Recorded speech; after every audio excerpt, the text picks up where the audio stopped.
everybody. Hello, and welcome to About Nothing But Sports. I'm your host, Ashley Baker. And again, y'all, I say this week in, week out. I'm going to say it again. This is my fire guest lineup season.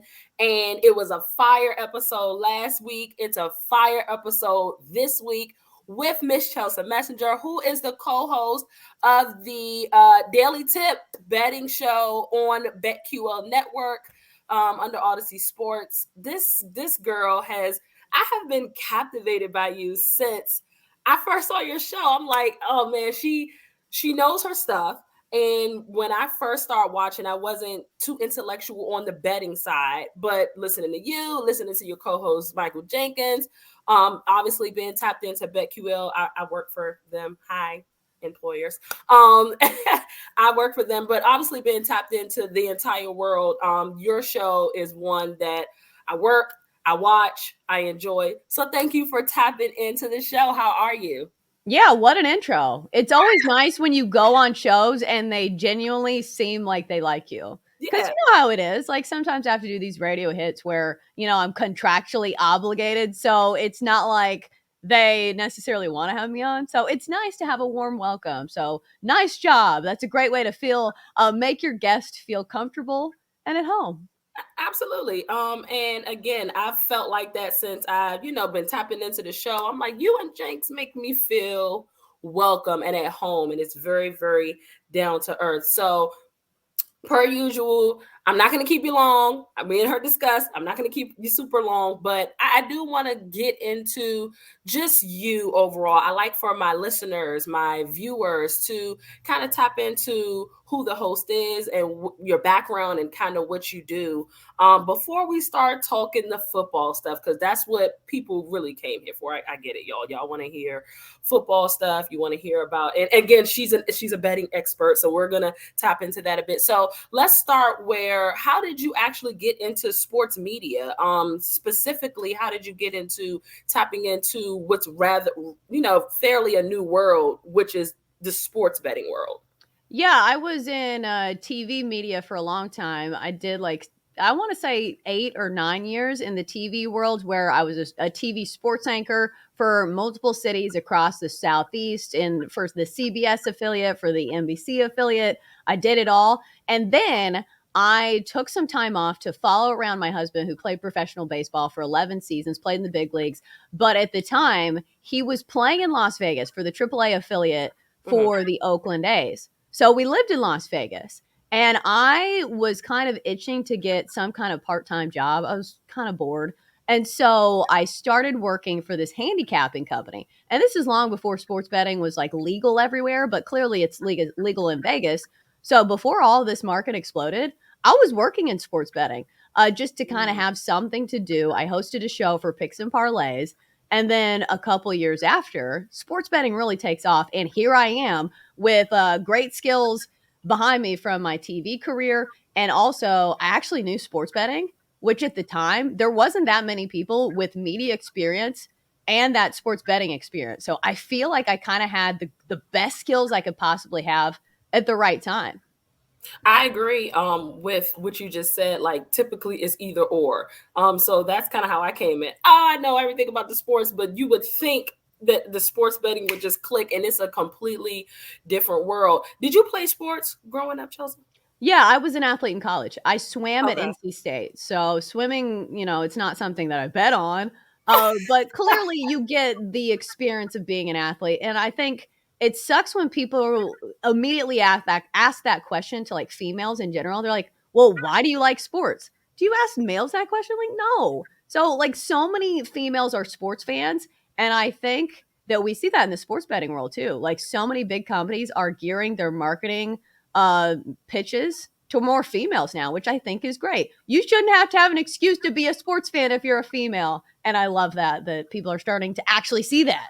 Absolutely. If you see the cat in the background, don't be alarmed, people. That's my cat Kobe, and he loves the camera as well. I can't swim, so I know, right? Grown woman don't know how to swim, kind of like a bad thing. I know how to swim, but I don't know how to like tread water. So I'm not familiar with that. I probably could have never like competed in like Swimming. Well, Maybe. it's not a normal thing, Right. but you probably do need to learn how to swim just like for a safety precaution. If Like, you're ever swimming somewhere, because it is a life-saving thing. So maybe on your bucket list. Maybe I yeah, could no, teach for you sure. one I've day. always vowed like I'm probably not going to do like a cruise ship. I've watched the Titanic way too much. If I have to get in water and swim, it's a wrap. That little, cabinet door that Rose and Jack was on, that's not going to hold me. I'm doomed. So I probably do need to learn how to swim. I'll probably like look into some like adult swim classes or something. And that's another thing, like my kids, I gotta like my kids don't my daughter likes water, my son absolutely hates water, and I'm like, you hate it because you're not familiar with it. I gotta get it together. So speaking of kids, because I have kids, you have is your daughter 3? She's 3. She just She's turned 3. 3. So I only have the one. How many kids do you Okay. have? 2? I have 2. So I have a 14-year-old and an 11-year-old. Wow. Yes. Yeah. So, I'm in those crazy teenage years. I know I've been in sports media for about 7 or 8 years. So I know how hard it was when they were younger, and trying to find a balance of career life, mom life, self-care life. So how do you balance, for those that are listening, because balance looks different to everybody. So mom life times sports media betting life, what does that look like for you? Yeah, I'd be lying if I said I have figured it out because I Mm, haven't. And I think most parents will tell you that it's kind of a process. Like some weeks you're like, "Oh man, I'm nailing this." And then the next week will come around, you're like, "Oh my god, I'm drowning." So I think it's an effort that you have to make each and every week, and I think you've got to remember like time with your kids, especially when they're this age, like you'll never get it back. So I try to keep that in the back of my mind. Although this business is so competitive, especially like as females. I hate bringing that up again, but it seems like we are in you line got to for keep jobs. going. Yeah, One and it's like just that, like yeah. you're competing with other people who don't have kids and they have so much extra time that you don't, that you Yeah. have to find a way to make the most of your time. For me, I listen to a ton of podcasts while I'm like folding laundry, Mm, while I'm driving. My daughter probably hates it, but we listen to like talk radio when we're driving. mm. And you try to do things, multitask so you can kind of get that information while you're doing something else. So that is the biggest thing that I have had to learn, is to use my time wisely. So I was going to ask you, when it comes to like, so for me, it's okay, like you said, we're women in sports, right? So it's like, first of all, let's put that out there. You're a woman in sports. It's like we're always having to prove ourselves, which Right. means you have this in you to always keep going. Like you never want to stop. I probably with you. I mean, I'm a mom for 14 years at this point, and I feel like that this is probably one of the most successful years of my career, and I have struggled in finding the balance with my kids and finding like the self-care. So what podcast, listening to podcasts can't be what your self-care is though, Chelsea. Like, No, that's the worst part because you think to yourself, I deserve some me time. I yeah, deserve to relax. But at the end of the day, like you want to put your head down and think that you accomplished something during the day. So, like, I'm not going to lie, self care is like not huge for me. It's something that I'm trying to get better at because you know how it is when you're a young mom. Self care means taking a shower, it means the basics. I'm not talking about going out and getting my nails done. I'm talking about not smelling bad when I stand next to somebody at the YMCA. So that is not something I am very good at. So I'm trying to do better. But at the same point, like if it's a visual medium, if you're on TV or something, you got to keep up with yourself at some point because that's part of the business. But as I say this, I sound like somebody who is not finding a balance. So I think there you have it. I well, need to and find a again, like balance. you said, I'm it's the same thing with me. For me, like spa and nails, that's not really like, I find myself more when I'm there trying to relax.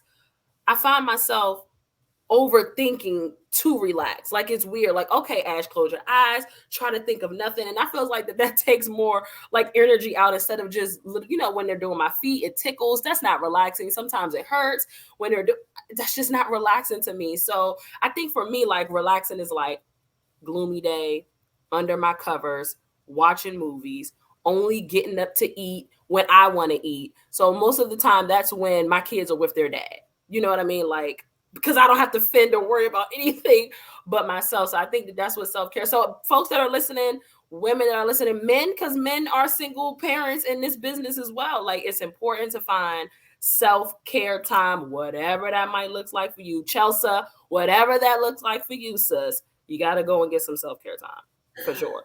Yeah. It's So a thing. I think it's a tough balance. And like I said, I don't think I have figured it out yet, but I think you have to take away the guilt by saying you need this. Because I Mm, think everybody's brain needs a chance to decompress. And it's a thing with creative businesses and creative jobs. You have to give your brain room to be creative. So I think that's how you justify it as opposed to feeling guilty all the time. I agree. You're a Titans fan. Yes. Is the household a Titans fan? No, my husband's from Charlotte, so he's a Panthers fan. So it's Oh, been okay. uh rough season. So we have a uniform for my daughter for both Titans and Panthers games. But And that's what I was yeah, going to ask. Which way does she lean more? Do you find her like rooted for both or one more than the other? Like which side is she typically on? Because she's the well, deal. she's She's 3, the so she's she's the not, breaker right like, a huge fan of anything minus, like, Gabby's Dollhouse. But we live here in Nashville, like, she's born and raised here. We pass by the stadium all the time. We live right downtown, so I think she sees more Titan stuff, there. Got it. so maybe a slight leaning there, but, she's 3. Like, she Yeah. hasn't really gone into the football life just yet. She calls it mommy's show. Like, "Oh, Oh, mommy's watching her show." I'm like, "Oh, oh, yeah, only I 9 miss more hours today." I miss I, I miss the age 3. I feel like age 3 is the age when they start they're just so helpful. My kids are 3 years apart, so my daughter was super helpful when I had my son. You know, she wanted to take the stinky diaper to the trash can, and she wanted to just help out. So I can imagine, and they soak up so much information. That's why I was like, did she pick a side yet? Because I know 3 is kind of like, when you kind of start to see their own little personality. Oh, yeah, but she also has tantrums now. And funny thing, tying this into sports, it's wild the things that you see as a mom, and then you see the NBA and how the NBA players act, and you're like, oh my God, this is a matter of they need more control. They need more discipline. It's funny how that works, right? Some of them act like toddlers. Tantrums, spoiled, wanting to get their way, begging. Yeah, They need attention. that's the NBA wrapped up. So again, you're a Titans fan. You're in Nashville. We're gonna talk some Titans talk really quick. Titans fired their GM. What's his name? John Robinson, J John Rob. Robinson. Was that a shock to you? A little bit. I think a lot of it was seeing how good AJ Brown has done since the Titans let him go. So I think that game against the Eagles, in which the Titans got absolutely smoked at the hands of AJ Brown, who had 2 touchdowns in that one, probably was part of it. But yeah, it was a bit of a shocker because here's the thing. I believe that GM is the same guy that actually drafted AJ Brown. So at least he knew good talent when he saw it. But I think that was the tipping point. It was weird. Like this is like what we just finished week 12. We just finished week 12. And it took him 12 weeks to be like, oh, you know what? After because AJ Brown has been like, he's been doing decent in Philly. Like, this Yeah, is the not the whole first time. week we've seen him go all. It took him 12 weeks to be like, oh, you know what? He's cooking in Philly. It took him to come into his house and like completely smoke him. So that's crazy. Do you know of any replacements or who y'all are I have planning on no bringing idea. in? That's the Oh, thing about like sports betting. It's a different look at the sports world as opposed to like things like that. Cause as a bettor, like you can't bet on it. So I'm yeah. not gonna like waste my time like prying into the message boards. So like that's not something that I've really looked into. And I don't think it really affects this next game coming up because it's a front office move. Who do y'all have next? We have the Jags at Oh, home, and we're yeah. Oh, laying that's a three and a division half, which game seems a though. little tricky. Yeah. However, the play usually is Derrick Henry over his rushing yards. If you've seen any of the highlights of Derrick Henry's career, most of them involve games against the Jags. Remember all those stiff arms? They're usually against the Jags secondary. These are the games in which he has huge games on the ground. However, the Jags sometimes play the Titans pretty closely. So I'm Yep. not sure if I'd lay the points with the Titans. However, take a long, hard look at Derrick Henry's rush prop because that's usually the games in which he has these monster performances. What about an anytime touchdown? What's Derrick Henry? Can you get Yeah, him for two? he's an Uh, anytime touchdown. I think we need to probably take a look at Treylon Burke if he is going to be back. He might still be in concussion protocol, but He that's the took a thing. he took a really bad shot. Yeah. Oh, that was a great catch, but hopefully he's better. I Yeah, but haven't that's the seen. thing about the Titans offense. If Yeah. Ryan Tannehill even has one number one receiver, which I think Treylon Burks is, growing into that role because he was supposed to be the replacement for AJ Brown. That offense can be all right, but when you take away him, like who are the other receivers for the Titans? Robert Woods, who's not a number one, Westbrook Aquino, who is barely a number three or a slot receiver. So it's just like there's not a ton of options for the Titans, and you cannot rely on Derrick Henry alone because the other team just stacks the box, and it just takes away the momentum for your offense. So that's a big one to look out for is Treylon Burks if he's playing this week. What was your pick as far as who was winning the AFC South when you came into the season? Because I can imagine for me it was the Colts. Yeah, it Um, was the Titans. I yeah. was like the lone Oh, person okay. on BetQL, which I know people are like, oh, Homer pick. But here's the thing about the Colts. Every single year, they get way more credit than they deserve. Nobody wants to give the Titans any kind of credit. But what Mike Vrabel has done with a Tennessee team that's been heavily injured over the past few years and really hasn't had a ton of talent when it comes to the offensive side of the ball, well, taking out Derrick Henry, who didn't even play for half the season last year. So I think it was a play on the value because the Titans were plus money and also the Colts experiment that we see every single year. They bring in a veteran quarterback. Clearly, they are not the best at scouting quarterbacks because Matt Ryan, that experiment, he's not the savior of the Colts. So I was on the Titans and I will victory lap that one because I was about the only one. So really quick, because I know folks want to love Titans talk. I thought that the Colts were going to win that division. Obviously, everybody that came in, or will, having Matt Ryan, and I kind of thought that that would turn things around for them. So to say, it is a surprise for me to see the Titans as the leader of the division. Other NFL like futures though that so I was real meticulous. I'm like, I don't want her to give a particular play for today's games, like NBA stuff or anything like that, or like Thursday night football. But let's talk futures. The NFL MVP. That race is seemingly wide open at this point. It shouldn't be, in my opinion. It's clear who the MVP is. It should be Patrick Mahomes. Yep. But if you had to tell folks that's listening and watching, just somebody else to keep their eye on, who would that be for you? Let's just say outside of, oh my gosh, what, him and Jalen Hurts? Is there anybody else that could really like sneak in and be the talk of the town in these last couple of weeks of the season? Well, it looks like Joe Burrow's coming on strong, but I'm Wow. honestly shocked to hear you say that it's only Patrick Mahomes' award because on our show, the Daily Tip, we have constantly people coming on saying, oh, it's Jalen Hurts all the way. He's been such a boost to this Eagles offense, and he has, but he's also playing with so much talent around him. I think it's still Patrick Mahomes, and you can get a good price on him right now. I believe he is plus money, maybe plus 150 or something. So the fact that he leads the NFL in touchdowns, has 30 touchdowns right now to only 8 interceptions. He's doing it without Tyreek Hill, which was the narrative coming into the season. Correct. Can he really put up those numbers? And the fact that the narrative was, can the Chiefs even win the AFC West? It's going to be the toughest division in football. No, it's not. And everybody else has fallen along the wayside with the exception of the Chiefs and Patrick Mahomes. Not only does he put up the big numbers, he also has the highlight reel worthy plays. Like we all see Patrick Mahomes when you actually sit down and watch him, you're like, oh my God, did he really just make that play? So I think that has a factor too. I think that's why Tua Tagovailoa is not really in the conversation as much, Ooh, just because he I keep doesn't have forgetting about those. Tua. It's so sad. I keep forgetting about Tua. That's the thing, because I think a lot of it is, oh, well, his receivers are making these plays and he's not doing these things with his feet like Patrick Mahomes is doing. So I know maybe there's some voter fatigue there, but still, it's got to be Patrick Mahomes. Yeah, for me, what separates Patrick Mahomes and Jalen Hurts is what you mentioned, the play. The 30 touchdowns to 8 interceptions. I mean, I think Jalen Hurts does Jalen Hurts even have 20 touchdowns on the season? I don't think he's there yet. No. And he doesn't use a lot of his arms. They have different ways in Philly. I'll be honest. I hate being honest because I'm a Cowboys fan, so I don't want to have to give them props where props is due. But they do have different ways that they can beat you, and their identity is to run the ball. And Jalen is a great rusher. Obviously, they have Miles Sanders in the backfield.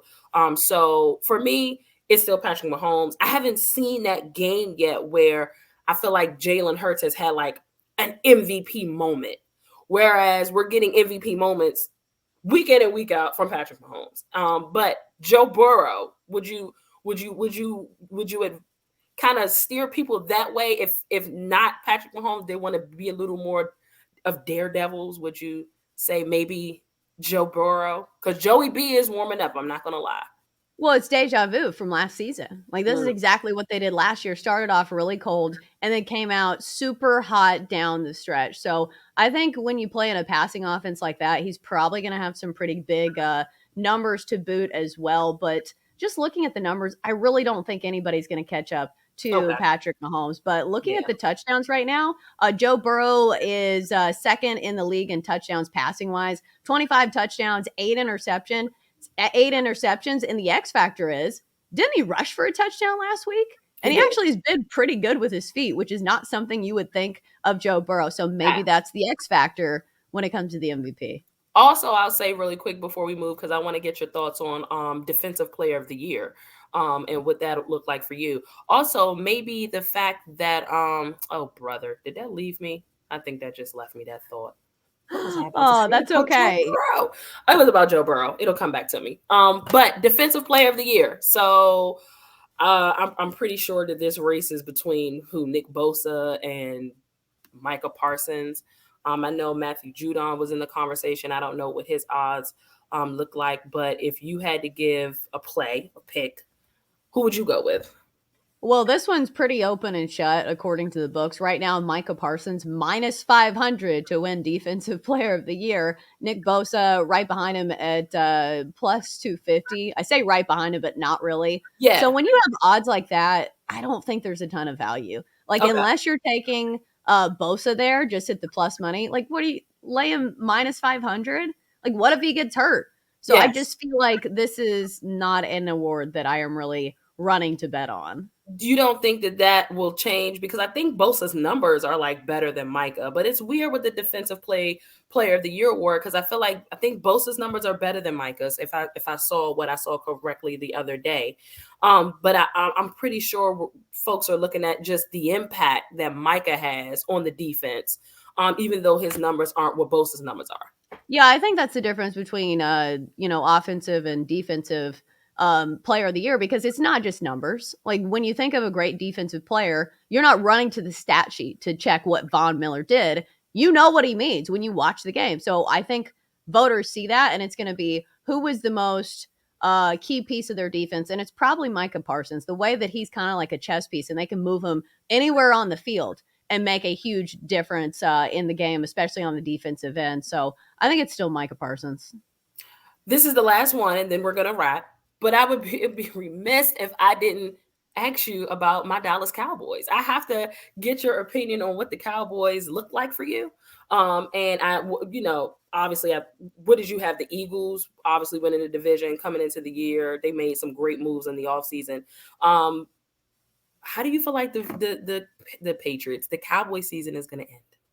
Well, here's the thing. The Cowboys aren't dead by any stretch of the imagination. They have a huge game coming up on Christmas Eve, I believe, against the Eagles. And Yes. that game is going to decide the division and decide who is going to have the easier road through the postseason. So I think it's hard to get value on the Cowboys usually because they are such a publicly backed team. But Yeah. right now, if you like the Cowboys, the thing is in the NFC, there's not a ton of teams that really are contenders. So if you like the Cowboys, I think you bet them to win the NFC, not the Super Bowl. I'm not sure if they can contend with the teams with the from the AFC, but from the NFC, who is it? The Eagles, the Cowboys, the Niners. Niners, who now Yeah. have a backup quarterback. The And Vikings. yeah, and the Vikings are a team that everybody's labeled as frauds because they win all these close games. Yeah. So I just think just by the fact that there's not a ton of teams coming out of the NFC, and maybe it comes down to that one game, I think the Cowboys can at least keep up with the Eagles. So I think that there is still a chance that it's the Cowboys that come out of the NFC. I'm excited. I just wanted to hear you say that because that's how I feel as well. It makes me, now I feel like I can go out the rest of my day like, yeah, man, my team is a team that's a top 3 team in the NFC, and certainly, a top 5, top 6 team in the league in general. So I'm happy to hear that. I appreciate you for jumping on. I know I got to let you go. Please let everybody know where they can find you on social media, and, just tap into, how they can watch the show every day. Yeah, if you want to find my show, it is The Daily Tip. Just search The Daily Tip wherever you get your podcasts. And also, if you're up early, it's 6 to 9 a.m. Eastern every single weekday on the free Odyssey app. You can find me on Twitter at Chelsa Messenger. Once again, thanks for having me on the show. It was a lot of fun. It was such a great time. Make sure you guys tap into About Nothing But Sports, Apple, Spotify, Google. And you can follow me at Ashley Baker _21 on Instagram and on Twitter, Ashley Baker on Facebook. I still get Facebook because I'm like old, so it's fine. No shade to the Facebook people. But thank you guys for tuning in week in, week out. I appreciate you. You know the vibes. Same time, same place next week. Bye.